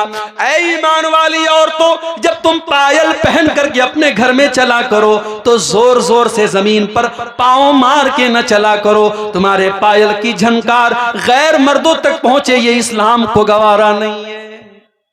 जो इस्लाम एक औरत के पायल की आवाज को गैर मर्दों तक जाने की इजाजत नहीं देता है, वो इस्लाम इस बात की इजाजत कैसे देगा कि औरत अपनी खूबसूरती की नुमाइश करे? कुरान तो यहां तक कहता है, फला तखज़ान बिल क़ौलि फ़यत्मअल्लज़ी फ़ी क़ल्बिही मरज़। ऐ नबी की औरतों, ऐ नबी की बीवियों, जब तुम्हें किसी गैर मर्द से बात करना पड़े तो तुम ऐसी आवाज में बात मत करो जिसमें मिठास पाई जाती हो, जिसमें नरमी पाई जाती हो, बल्कि तुम कड़क अंदाज में बात करो। जैसे आज के दौर में मोबाइल का दौर है, मोबाइल पर किसी रॉन्ग नंबर से कॉल आ सकता है। अब अगर लड़की ने थोड़ा सा मिठास के साथ बात कर लिया, कौन बोल रहे हैं, अंदाज में अगर जरा सी मिठास आ गई, सामने वाले को लग रहा है कि यहां मेरी दाल गल जाएगी, यहां ग्रीन सिग्नल मिल रहा है मुझे। और जहां इसने कड़क अंदाज में बात कर ली, कौन बोल रहे हैं, किससे बात करनी है आपको? जहां सख्ती से घुड़क करके बात की, सामने वाले बेचारा उसका जितना उसका शबाब, उसका जो है जोश उठा था, वहीं पर वो बैठ जाएगा। कुरान करीम एक औरत को मोबाइल पर कैसे बात करना है, कुरान उसका भी अंदाज बता रहा है। फ़यत्मअल्लज़ी फ़ी क़ल्बिही मरज़, जिस मर्द के दिल में शहवत की बीमारी है, वो तुम्हारे बारे में कोई गलत ख्याल अपने दिल में न ला सके। वक़ुल्ना क़ौलन मअरूफ़ा, और ऐ नबी की औरतों, बदतमीजी न करना, गाली गलौज से बात न करना, बल्कि जो भी बात करना ढंग से बात करना, लेकिन अंदाज कड़क होना चाहिए गैर मर्द के सामने। इसीलिए उलमा पसंद नहीं करते हैं कि औरत यूट्यूब पर आकर के तकरीर करे। हमारे बाज मर्दों को बड़ी अच्छी लगती है, मोहतरमा फला की तकरीर हम बड़े शौक से सुनते हैं। ठीक है, इस्लाम में मना नहीं है, औरत बयान कर सकती है, मगर औरत का बयान औरतों के दरमियान हो तो अच्छा हो। एक जनरल प्लेटफॉर्म पे जहां मर्द भी सुन रहे औरतें भी सुन रही, मुनासिब नहीं है। इसलिए कि गैर महरम से कुरान कह रहा है कि औरत जब बात करे कड़क अंदाज में बात करे। उसके बाद फरमाया, वक़र्न फ़ी बुयूतिकुन्ना, ऐ नबी की बीवियों, तुम अपने घरों के अंदर इज्जत के साथ रहा करो। औरत अपने घर में रहे, बिला जरूरत वो नौकरी नहीं कर सकती, बिला जरूरत वो घर के बाहर नहीं जाएगी। हाँ, बेवा हो गई, शौहर कमाने वाला नहीं है, बच्चों को पालना है, जायज हद में रहकर, पर्दे में रहकर के टीचिंग कर सकती है, पढ़ा सकती है, कोई जायज काम कर सकती है। मगर औरत का काम कमाना नहीं, कमाना मर्द का काम है, औरत का काम घर को संभालना है। वक़र्न फ़ी बुयूतिकुन्ना, ऐ नबी की औरतों, तुम इज्जत और वक़ार के साथ अपने घरों में रहा करो। वला तबर्रजन तबर्रुजल जाहिलियतिल ऊला, और जब तुम्हें घर के बाहर निकलना पड़े, कहीं शादी में जाना पड़े, किसी फंक्शन में जाना हो, किसी प्रोग्राम में जाना हो, जलसे में जाना हो, कहीं पर भी तुमको जाना हो, बन संवर करके, बन ठन करके, अपने हुस्न की नुमाइश करके न निकलना, जैसे दौरे जाहिलियत में औरतें निकला करती थी।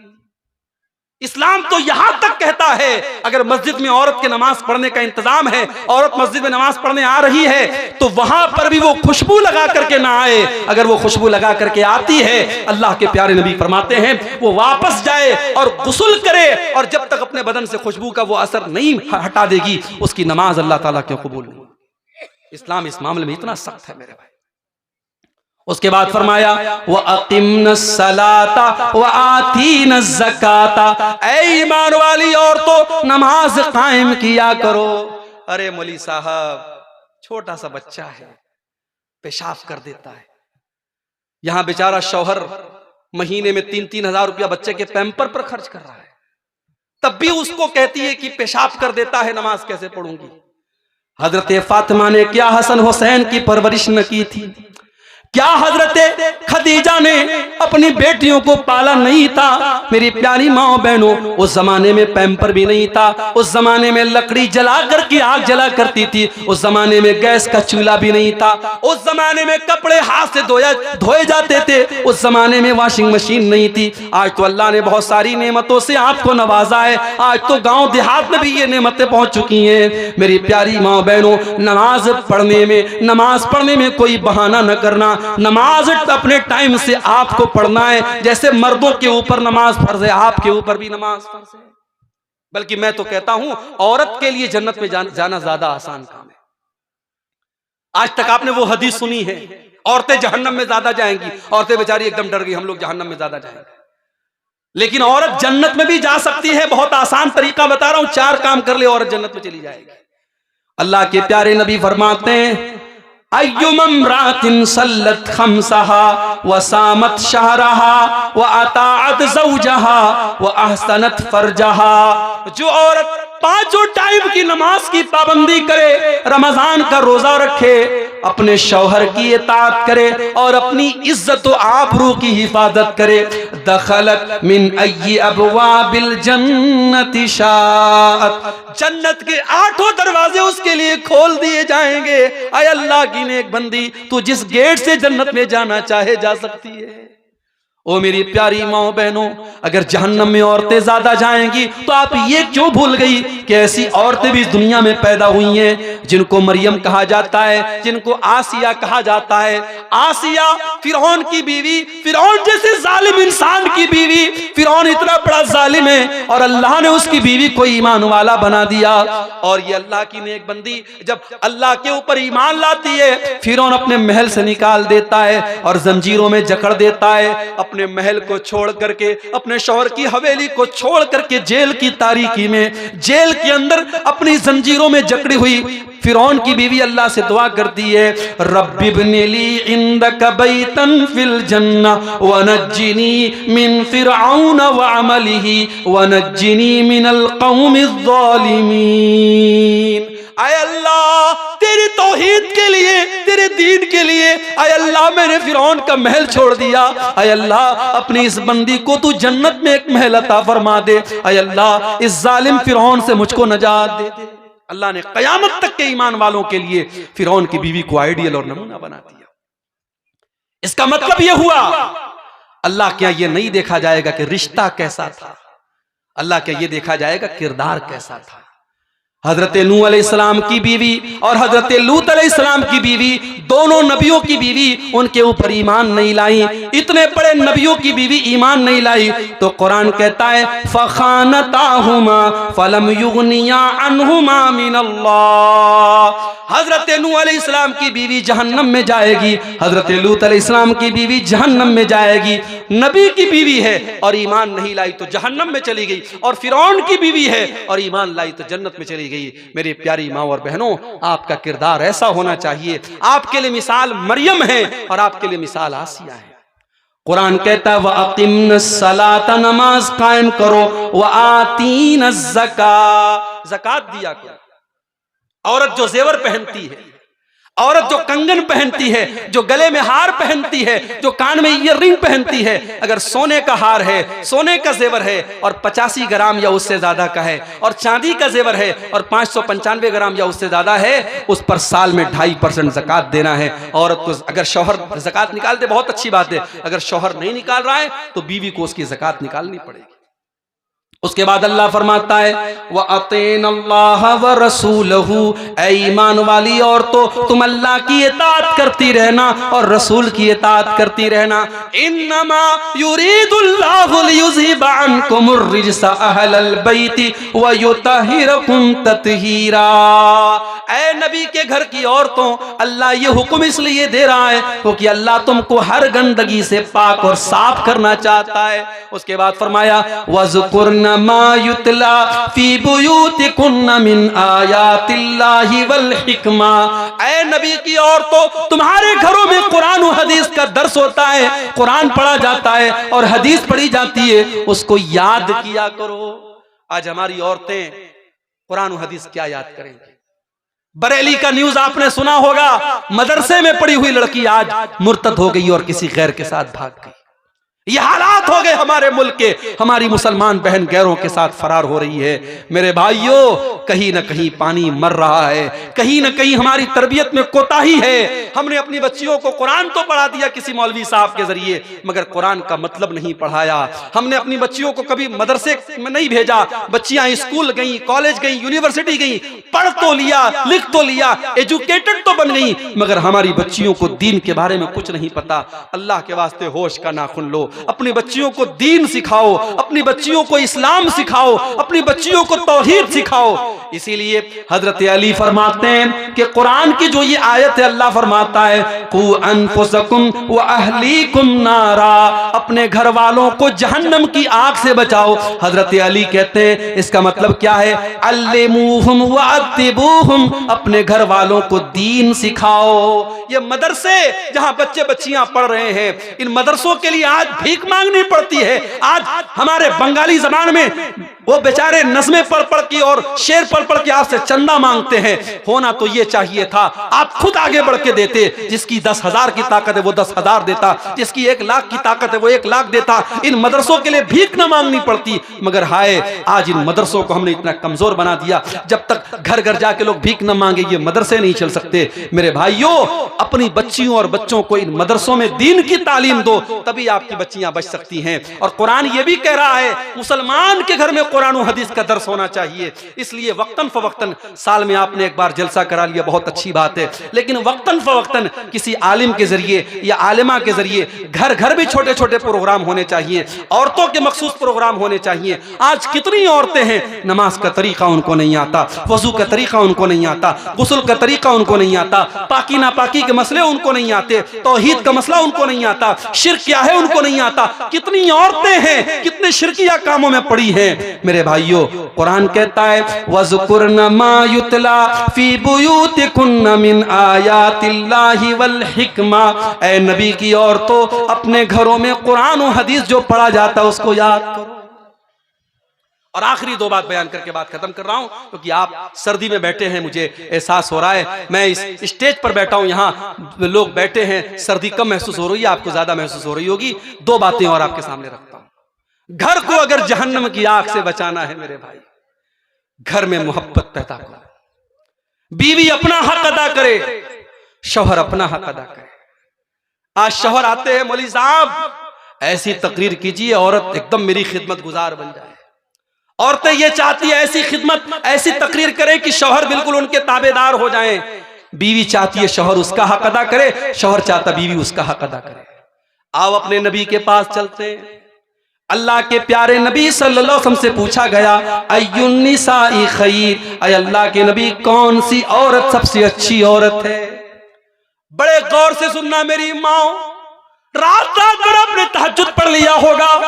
हो सकता है आपने हर महीने 3-3 नफली रोजे रखे होंगे। हो सकता है आप रोजाना 5-5 पारे कुरान की तिलावत करती होंगी। मगर अल्लाह के नबी से जब पूछा गया कि कौन सी औरत सबसे अच्छी औरत है, नबी ने फरमाया 3 क्वालिटी जिसके अंदर पाई जाए, 3 चीजें जिस औरत के अंदर पाई जाए वो सबसे अच्छी औरत है। अल्लती तसुर्रुहु इज़ा नजर, जब शौहर देखे तो खुश हो जाए। या तो उल्टी बात है, शौहर घर में आता है, बाल बिखरा है, कपड़े महक रहे हैं पसीने से, तेल की बदबू आ रही है, मसाले की बदबू आ रही है। हाँ, शादी में जाना है तो 1 घंटे वो पूरा मेकअप करेगी, पूरे चेहरे पर क्रीम पोतेगी और पाउडर लगाएगी। और आजकल तो माशाल्लाह ऐसा ऐसा मेकअप चल रहा है कि अगर औरत जो है उसके मोबाइल पर अगर वो फेस लॉक लगा ले और मेकअप करके अपने मोबाइल पर फेस वो ओपन करने की कोशिश करे तो मोबाइल कहेगा मोहतरमा कौन है आप। बच्चा नहीं पहचानेगा मां को, ऐसा मेकअप हो रहा है ब्यूटी पार्लर के अंदर। तो शौहर के लिए कोई मेकअप नहीं कर रही है, जबकि तेरे मेकअप का हकदार तेरा शौहर है। जब तुझको मालूम है मेरा शौहर रात को 10 बजे आता है, 9 बजे बैठ जा मिरर के सामने, आईने के सामने, और अपने आप को इतना सजा ले, इतना सवार ले, इतना खूबसूरत बना ले कि शौहर जब बाहर की टेंशन लेके आए और बीवी का चेहरा मुस्कुराता हुआ देखे, उसके बदन की खुशबू को महसूस करे, तो शौहर की सारी थकावट दूर हो जाए। अल्लती तसुर्रुहु इज़ा नजर, जब शौहर देखे तो खुश हो जाए। दूसरी चीज, व तुतीउहु इज़ा अमर, जब शौहर कोई हुक्म दे तो माने। यहां तो होता हम क्यों माने, हम कोई उसकी नौकरानी है, नौकरानी की बात नहीं है।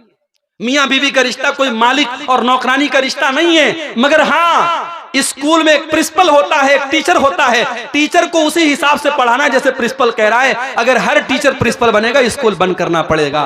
घर भी एक स्कूल है और घर का प्रिंसिपल मर्द है और औरत उसके अंडर में काम करेगी। अगर शौहर की कोई बात है तो बीवी को चाहिए कि माने उसको। अल्लाह के नबी ने तो यहां तक कहा। देखिए, ये हदीसें सुन करके हमें अजीब लगता है, अल्लाह के नबी ने ऐसा क्यों कहा। मगर जब हम प्रैक्टिकल समाज में देखते तो हमको लगता है कि वाकई अल्लाह के प्यारे नबी ने बड़ी सच्ची बात की।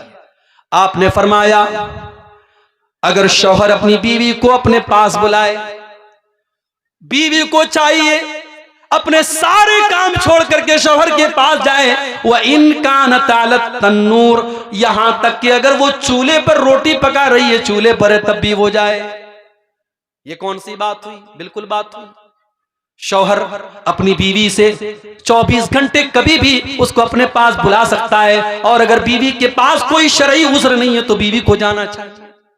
और अगर बीवी इनकार करती है, अल्लाह के नबी फरमाते हैं, जिस बीवी का शौहर इस हाल में सो जाए कि बीवी को वो दावत दे और बुलाए और बीवी उसके पास जाने से इनकार कर दे, बिला कि भाई कोई मजबूरी हो, कोई बीमारी हो, कोई बात तो अलग बात है। अगर बगैर किसी उज़्र के बीवी शौहर की बात मानने से इनकार कर दे, लानतहल मलाइकतु हत्ता तुस्बिहा, तो सुबह तक फरिश्ते उस औरत पर लानत करते हैं।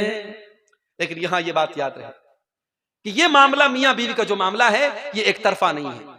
अगर बीवी को चाहिए कि शौहर के जज्बात का ख्याल रखे तो शौहर को भी चाहिए कि बीवी के जज्बात का ख्याल रखे। ये जोर जबरदस्ती का रिश्ता नहीं है, ये मोहब्बत का रिश्ता है, ये मानने मनवाने का रिश्ता है। और तीसरी चीज, वला तुखालिफहु फी नफ्सिहा व मालिही बिमा यकरा, बेहतरीन औरत की तीसरी निशानी कि वो औरत अपने माल, अपनी आबरू के सिलसिले में और शौहर के माल के सिलसिले में कोई ऐसा काम न करे जो शौहर को ना पसंद है। शौहर की अलमारी की चाबी इसके हाथ लग गई, अब उड़ा रही है पैसा, शॉपिंग खूब कर रही है। अब शौहर ने वो पैसा किस जरूरत के तहत रखा है, शौहर को बगैर बताए उसका पैसा उड़ा रही है, गलत है। या शौहर ने मना कर दिया, फला को घर में मत आने देना, उसको घर में आने दे रही, ये गलत है। तो शौहर की मर्जी का ख्याल रखे अपनी आबरू के सिलसिले में और अपने शौहर के माल के सिलसिले में कोई ऐसा काम ना करे। अब आ जाइए दूसरी तरफ, अल्लाह के नबी के पास एक सहाबी आते हैं, मा हक़्क़ु ज़ौजति अहदिना अलैहि, ऐ अल्लाह के नबी, बीवी का हक हमारे ऊपर क्या है। आज कोई मर्द मौलवी से ये सवाल नहीं करता, सब ये चाहते हैं बीवी को मुझे मेरे साथ क्या करना चाहिए ये बताओ मौलवी साहब। लेकिन सहाबी उल्टा सवाल कर रहे हैं, मा हक़्क़ु ज़ौजति अहदिना अलैहि, ऐ अल्लाह के नबी, बीवी का हक हमारे ऊपर क्या है। आपने फरमाया, अन तुतइमहा इज़ा तइमता, जो तुम खाओ अपनी बीवी को खिलाओ। तुम बाहर खा रहे हो देसी मुर्गा और बीवी को घर में भात खिला रहे हो, तुम बाहर बेहतरीन चीजें खा रहे हो और बीवी को उससे महरूम करो नहीं, जो तुम खाओ बीवी को खिलाने की कोशिश करो।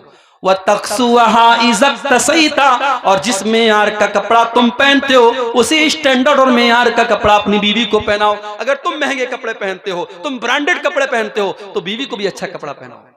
वला तज़रिबिल वजहा, और कभी बीवी के चेहरे पर हाथ न उठाना, कभी बीवी के चेहरे पर न मारना। वला तुक़ब्बे, और कभी बीवी से गाली गलौज न करना। वला तहजुर इल्ला फिल बैत, और जितना भी झगड़ा हो जाए, मियाँ बीवी का झगड़ा घर के बाहर न जाए, उसको कभी घर के बाहर न निकालना। ये बीवी का हक है आपके ऊपर। और आप एक बात याद रखिए मेरे भाई, आप माशाअल्लाह बड़े चेहरे पर शरई दाढ़ी है, माथे पर सजदे का निशान है, 5 टाइम की नमाज के आप पाबंद हैं, रात में तहज्जुद भी पढ़ते हैं, मगर एक चीज अगर आपके अंदर नहीं है, आप अपनी बीवी के साथ अच्छे शौहर नहीं है, तो आप अच्छे नहीं है मेरे भाई। अल्लाह के नबी फरमाते हैं, खैरुकुम खैरुकुम ले अहलिही व अना खैरुकुम ले अहली, तुम में सबसे बेहतरीन इंसान वो है जो अपने परिवार के लिए, अपने बीवी बच्चों के लिए बेहतरीन हो, और मैं अपनी बीवी बच्चों के लिए बहुत अच्छा हूं, मैं एक अच्छा शौहर भी हूं, मैं एक अच्छा बाप भी हूं। अम्मा आयशा से पूछा गया, अल्लाह के प्यारे नबी जब घर में होते तो क्या करते थे। अम्मा आयशा ने फरमाया, काना यामलु फी बैतिही अल्लाह के प्यारे नबी अपने घर में जिस तरीके से और मर्द अपने घर की औरतों के कामों में हाथ बटाते हैं, अल्लाह के नबी अपनी बीवियों के कामों में हाथ बटा दिया करते थे। अपने बहुत सारे काम अल्लाह के रसूल खुद कर लेते थे। बीवी को गुलाम बना के नहीं रखते थे, बीवी को नौकरानी बना के नहीं रखते थे। तो ये बेहतरीन शौहर की निशानी ये है कि वो बीवी के जज्बात का ख्याल रखे। अल्लाह के प्यारे नबी सहाबा के साथ जा रहे हैं, आपने सहाबा से कहा तुम लोग थोड़ा आगे निकल जाओ। सहाबा थोड़ा आगे निकल गए। हजरत आयशा आपके साथ थी। आपने फरमाया अय आयशा चलो सन्नाटा हो गया है, चलो हम दोनों दौड़ते हैं, मुकाबला करते हैं, देखते हैं कौन दौड़ में आगे निकलता है। अम्मा आयशा नई नई शादी हुई थी, दुबली पतली थी, वजन कम था। जब दौड़ने लगी अल्लाह के प्यारे नबी पीछे रह गए और अम्मा आयशा आगे निकल गई। अम्मा आयशा को बहुत मजा आया। उन्होंने हंसते हुए फरमाया कि अय अल्लाह के नबी इन्नी कद सबक़तु का, मैं तो आपसे आगे निकल गई, आप तो पीछे रह गए। अल्लाह के नबी मुस्कुरा गए, खामोश हो गए, कोई जवाब नहीं दिया। कुछ दिनों के बाद एक और सफर था। उस सफर में भी आपने सहाबा से कहा थोड़ा आगे निकल जाओ, और इत्तेफाक से उस सफर में भी हजरत आयशा आपके साथ थी। आपने फरमाया आयशा बहुत दिन हो गए, चलो एक बार फिर हम दोनों रेस करते हैं, दौड़ का मुकाबला करते हैं, देखते हैं कौन आगे निकलता है। अम्मा आयशा फरमाती हैं अब इस मर्तबा मैं थोड़ी मोटी हो गई थी, मेरा बदन थोड़ा फरबा हो गया था, मेरे बदन पे थोड़ी चर्बी आ गई थी। जब इस मर्तबा मैं दौड़ने लगी तो मैं पीछे रह गई और अल्लाह के प्यारे नबी आगे रह गए। अल्लाह के नबी ने हंसते हुए फरमाया हाज़िही बितिलका, अय आयशा शायद तुम भूल गई, उस दिन का बदला आज मैंने ले लिया। ये अल्लाह के रसूल का वाकया मैं आपको बता रहा हूं मेरे प्यारे साथियों, ये सीरतुन नबी का वाकया आपको बता रहा हूं। अल्लाह के नबी इस तरीके से अपनी बीवियों से हंसी मजाक भी करते थे, उनके जज्बात। एक मर्तबा मस्जिद नबी में हबशी लोग नेज़ों का खेल खेल रहे थे, हजरत आयशा उचक उचक के देख रही थी। अल्लाह के नबी ने कहा आयशा तुम देखना चाहती हो?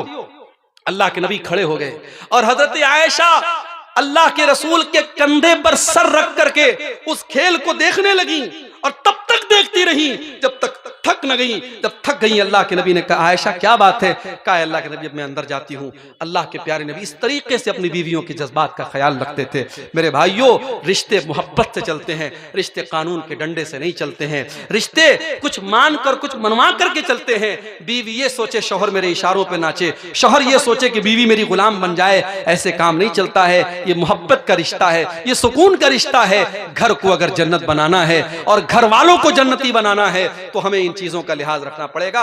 2 पॉइंट और बात करके बात खत्म कर रहा हूं, 2 बजने वाले हैं। आखिरी चीज ये है मेरे भाइयों कि हम अपने घर में नेक लोगों को दावत दें। अगर हम चाहते हैं हमारे घर वाले जहन्नम की आग से बचें और हमारे घर वाले नेक बने तो नेक लोगों को आप घर में दावत दें, उलमा को दावत दें, सालेहीन को दावत दें। आपके दस्तरखान पे नेक लोग बैठेंगे, खाना खाएंगे, आपके बच्चे अदब सीखेंगे, आपके बच्चे इस्लाम सीखेंगे, आपके बच्चे ईमान सीखेंगे। हजरत नूह अलैहिस्सलाम अल्लाह से दुआ करते हैं रब्बी ग़फिरली वली वालिदैया वलिमन दखल बैतिया मुमिनन वलिल मुमिनीन वल मुमिनात। ऐ अल्लाह मुझे भी बख्श दे, मेरे माँ बाप को भी बख्श दे, और ऐ अल्लाह जो ईमान वाला मेरे घर में दाखिल हो तो उसको भी बख्श दे। पता ये चला कि हजरत नूह अलैहिस्सलाम अपने घर में ईमान वालों को दावत देते थे। आप अपने घर में शराबियों को बुला के खाना खिला रहे हैं, जानियों को बुला करके अपने दस्तरखान पे दावत दे रहे हैं, इससे घर में बरकत नहीं आएगी। नेक और सालेह लोगों को आप दावत दीजिए। और आखिरी चीज ये है मेरे भाइयों कि आप जो है दुआ कीजिए। अगर आपको लगता है कि आपके घर में कोई बुराई है, आपका बच्चा गलत रास्ते पर चल रहा है, आपकी बीवी अल्लाह की नाफरमान है, आप उसकी इस्लाह की कोशिश कीजिए और अल्लाह से दुआ कीजिए। 2 दुआएं मैं सिखा रहा हूं, इसको याद कर लीजिए। पहली दुआ आपको कुरान के 19वें पारे में मिलेगी। 19वें पारे में सूरह फुरकान के आखिर में आपको यह दुआ मिलेगी। अल्लाह के नेक बंदे ये दुआ अल्लाह से करते हैं, रब्बना हब लना मिन अज़वाजिना व ज़ुर्रियातिना कुर्रता आयुन वजअलना लिल मुत्तकीन इमामा। आय अल्लाह हमारे बीवी बच्चों को हमारी आंखों की ठंडक बना दे, और अल्लाह हमें तो मुत्तकियों का इमाम बना दे। आपकी बीवी बच्चे आपकी आंखों की ठंडक कब बनेंगे? जब आपकी बीवी आपको नमाज के लिए उठाएगी। फजर की 5 बजे अजान हो रही है, अजान की आवाज आपके कानों में जा रही है और आप कंबल ओढ़ के लेटे हैं और बीवी आपको झिझोड़ करके उठाती है, उठिए जाइए नमाज पढ़िए। आपको सिगरेट पीता हुआ देख करके आपकी बीवी टोक रही है, ये चंदे आ रहे हैं, अल्लाह ताला इनको कबूल करे। मुझे नाम नहीं पता किसने ताउन किया है, अल्लाह कबूल करे। मैं ये कह रहा हूं मेरे भाइयों कि आपकी बीवी और बच्चे जब अल्लाह के फरमा बरदार बनेंगे तब आपकी आंखों की ठंडक बनेंगे। ईमान वाले ये दुआ करते कि अल्लाह हमारे बीवी बच्चों को हमारी आंखों की ठंडक बना दे। वजअलना लिल मुत्तकीन इमामा, और ऐ अल्लाह हमें तो मुत्तकियों का इमाम बना दे, इतना नेक बना दे, दुनिया मिसाल दे। मुत्तकी लोग ऐसे होते हैं, नेक लोग ऐसे होते हैं। एक दुआ आप ये याद कर लीजिए, और दूसरी दुआ जो हमारे बाप इब्राहिम अलैहिस्सलाम ने दुआ की थी, उस दुआ को याद कर लीजिए। रब्बिगफिरली, हजरत इब्राहिम ने दुआ की, रब्बिजअलनी मुकीमस्सलाति व मिन ज़ुर्रियती रब्बना व तक़ब्बल दुआ। आए अल्लाह मुझे भी नमाज का पाबंद बना दे और मेरे बच्चों को भी नमाज का पाबंद बना दे। आए अल्लाह मेरी दुआ को कबूल कर ले। अपने बच्चों के लिए दुआ किया करो मेरे भाई, अपनी औलाद के लिए दुआ किया करो, अपनी औलाद के अकीदे के लिए दुआ किया करो कि अल्लाह मरते दम तक मेरे बच्चों को तौहीद पर रखना। इब्राहिम अलैहिस्सलाम ये भी दुआ करते हैं, रब्बे इन्नहुन्ना अज़लल्ना कसीरम मिनन नास। आए अल्लाह इन बुतों की वजह से बहुत सारे हलाक हो गए। वजुनुबनी व बनिया अन नअबुदल असनाम। आए अल्लाह तू मुझे और मेरे बच्चों को तो बुतों से बचाना, मेरे बच्चों को तो शिर्क से बचाना। अपनी औलाद की जैसे दुनिया की फिक्र करते हो मेरे भाई, अपनी औलाद की आखिरत की फिक्र किया करो। जब भी दुआ के लिए अल्लाह के सामने हाथ उठाया करो, अपनी औलाद के लिए, अपनी फैमिली के लिए भी दुआ किया करो। ये चंद बातें घरों की इस्लाह के ताल्लुक से मैंने रखी हैं। उम्मीद करता हूँ कुछ बातें, कुछ तल्ख भी आ गई, कुछ कड़वी भी आ गई।